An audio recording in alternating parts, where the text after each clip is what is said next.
I just remembered like wanting to grow up so fucking quick because no one took me seriously. I think Capricorns, like when we come out of the womb, we kind of age backwards in life. Like we come out really fucking old. We're like, can we get a nice Cabernet? And they're like, oh, it's breast milk. I'm like, I guess that's fine. I can't even deal with that. Yeah. But we actually, in our childhood, we were actually quite serious. Yeah. No, seriously though. We were very serious. I feel like this is something that we relate hardcore on. Yeah. We wanted to be the best at everything. Yep. I wanted to make all the adults proud and see me and be like, oh wait, she's different. Right. 100%. I want to talk about like your first jobs, like your early 20s. Yeah. What was it like? Because obviously you went in as like a PA or like a little baby producer for like certain things. Like what did you have to do to posture to let people know that like you were older than you might have been? I guess when we graduated college, for example, the whole thing is to become visible, right? Yeah. Or again, it's that whole thing of I want to be taken seriously, right? Because if you don't, how can you grow? Right. And so I remembered like I dove completely into freelance, which I don't recommend. And I just remembered when I would go out for jobs because you don't want to be a PA, you know? No. It's like you work 18 hours carrying coffee, taking out trash. You know what I'm saying? Being people's bitch, you know? And then so I remembered when I transitioned to producing, I was 23 and I was doing these, lower budget jobs and blah, blah, blah. And I remembered like, the director who hired me to like produce his movie would be like, but you're just a little girl. You don't know anything. And granted, maybe I didn't. Okay. I fair. Now it's like at 23 hearing that, it's devastating and infuriating, but now as an adult, it doesn't. I don't like that as a man. I don't like that it was. I don't like the way it was communicated. No, like this mid-40s man telling you that, no. Right? And then, that's gross. It is. That's gross. It is, and I just think this kind of frames up your imposter syndrome because of how people communicate what they think of you, right? And then you receive that information, you internalize it, right?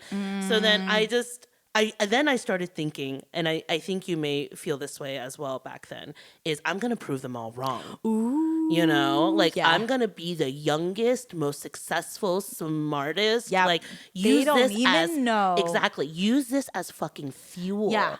And I think in our society, youth is so cherished and prized upon for women. Yeah. That we forget that like the reward for wisdom is aging is wisdom. Right? Yeah. So it's just like now I completely feel differently. But back then it was this endless thought of like, well, when I reach 25, I would have produced like how many feature films, and you become super hard on yourself in terms of that, just to prove that you're greater than your age. Yeah, I remember always wanting to be on a 25 under 25 yes list, you know what I mean? Forbes 30 under 30, yeah, right. Like and as you keep ticking up, you're like, oh no, yeah, oh no, yeah. I'm running out of years to be on the young, like, you know what I mean, hot shot list. Exactly. Yeah. I mean, did you feel the same way too? I feel like because I don't know, when I look at your face, I'm like, you still exude such youth. Like, it's the retinol. It's the retinol. Like, no, it's like you're a little girl. You know what I'm saying? It's like also like your body. You were a gymnast. I'm right? short. Yeah. And you have a smaller frame. Yeah. So what was that like? Like, because for me, I look very different from you, and I kind of have. And you carry yourself differently. I have a cannonball energy, but we are very physically different, and that is different in many ways. Yeah. I mean, I definitely got treated like I was a little girl. So I think I had to, especially working in startups. I mean, luckily, I guess, working in startups, most people were, I would say, sub 50, but a lot of people were sub 40. I think that was fortunate because prior to that, I was trying to do newscasting. And everyone just felt like I read like a kid. Like everyone just thought I looked like a kid. And it was frustrating because it's like, you're told that your youthfulness is a treasure, I guess, but then you're also feeling this pressure to prove yourself, to be taken seriously, but at the same time, I also had the personality of like always wanting to learn. Like I really wanted a good manager. I wanted to someone to take me under their wing. For sure. Like I was really willing to learn, but I also probably had this youthful arrogance that you don't know you have until you kind of age out of it. But you know? yeah. But also, I remember those days where like you would put on makeup for those newscasting days, and it's like you would like an inch like of makeup. literally. Priska would put makeup on to look older, like much older, red lipstick, like really dark brows, and like eyeliner and lashes, and like blush and contour, and her hair was really long just to and go dark. to work. Yeah, and so I think it's like, because we had this pressure growing up of like me being the only child and like you being the oldest daughter, and like really fucking setting an example for like your family and like for yourself, it like kind of translates to this need to come off older when we were in our 20s. In our 20s. Yeah, that's true. And I just remember, I remember this one time where, because I had done a lot of voiceover work at the newscasting thing. So you have a beautiful voice. Oh, thank you. Oh my God. But like, I remember I had one boss who I really looked up to, but she was a little bit frosty, just like I get it. Like, I think she was more Gen X and just kind of like had a different perspective on women and like, I think tides were turning at the time. Like, it was like what Gen Z has now in the workplace. We went through the transition towards that. So we were on that Millennials spectrum. created a lot of change for like we pushed a lot company culture, for what it is now. Right. Because it was not like this, y'all. No, not at all. But I remember like throwing my hat into the ring to like read for, one of the commercials or something. And she was like, "Oh my God, no, you sound like a kid." And I was like, like a little bit taken aback, but it's not like that she was wrong. But I think that it's just one of those moments where you realize how people view you. And it's one of those moments that like stuck with me for a very long time, even to this day.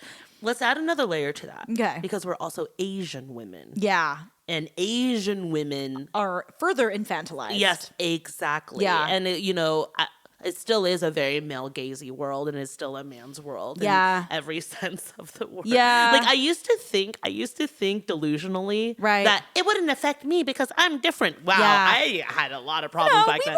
We had our pick me girl moments. We had our pick me girl moments. And that's okay. That's okay because I needed to be picked by something. Yeah. Yes. Doesn't even have to be anybody, just something. Yeah, something. Anything. Yeah. Pick me.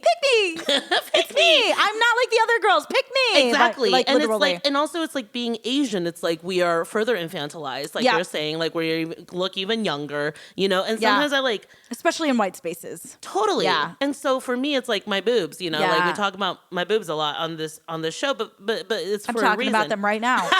But it's like, so in Mandarin it's called fengman, right? Okay. So it's like 你很丰满, you have a big bosom, overflowing, right? yeah. And so it was weird because I was young, but I also matured physically very early. Interesting. So the way people like understood you in the world was kind of a mixed bag. Yes. Okay. And so, there was all that conversation. I spoke about this before, but my mother wanted me to go through surgery to reduce them. Right. And I know it's because she wanted to protect me because in those times when I looked very different, like, your metabolism was fast and you're like the pinnacle of what the male gaze beauty should be. Yeah. It's like, it was confusing because I was getting attention from a lot of older people, and then they're just like, but you're too young for them. Yes. But still it's like, just young enough. Right. And especially when you're not 18, you're above 18. Yeah. So it's like they're kind of. So it's like, and then, that whole narrative, because we're not just talking about work, we're talking about everything, right? For sure. It's like, hurry up and get married before you expire, right? Yep. So it's like, I'm young enough now. Yeah. And when will I be too old? So there's always this like fear of that, reaching that marker of when will you be too old? Right. Well, and so that's a great segue here for us. I want to say, Goatees, so now you have proof that we were once young. I mean, you've gotten a little portrayal of what we were like when we were little babies. We're just like wandering around the world. We're like, da. And we were living together and we were like bumping into each other and we're like, let's drink wine all the time. But what was the moment as we're ticking through time, kind of moving up again, 24, 25, 26, 27, 28. What was the moment where you had your, oh my God, I'm getting older. I'm like no longer the young hip group. Like I'm no longer like super, super youthful? What was like that moment for you? Because I feel like you don't notice it until like you're getting older, but you don't really notice it until it like hits you like a ton of bricks. Like, what was that moment for you? Oh God, I feel like it still happens. Yeah. You know, it's not just one moment, it's like many, right? I think, for example, Yeah. it's like looking at your insurance form and seeing that, I think 30s, now I don't care. Like, now I just don't give a fuck. Like, I still feel like a child. But, Right. like, when you entered your 30s and you realize, like, on your medical forms, it says, like, your name and your age, and you see that big 30, and people are asking you, like, you're entering what they call like geriatric, age for pregnancies and stuff like that. Yeah, mid-30s. Yeah, mid-30s. And, you don't even really understand those spaces like until you get confronted with them. Another thing is feeling very young and still eager to learn about the world. And you see somebody who's like in their early 20s and you're just like, the fuck? Like, you shouldn't even be here. You should be in school studying for the SATs. But don't they seem so powerful? And I feel like that's what I don't know. It's not a regret, but I wish I knew how powerful I was in my 20s. But I guess now being in my mid 30s, looking back, I wish I knew my power. I wish I knew how to like step into it more.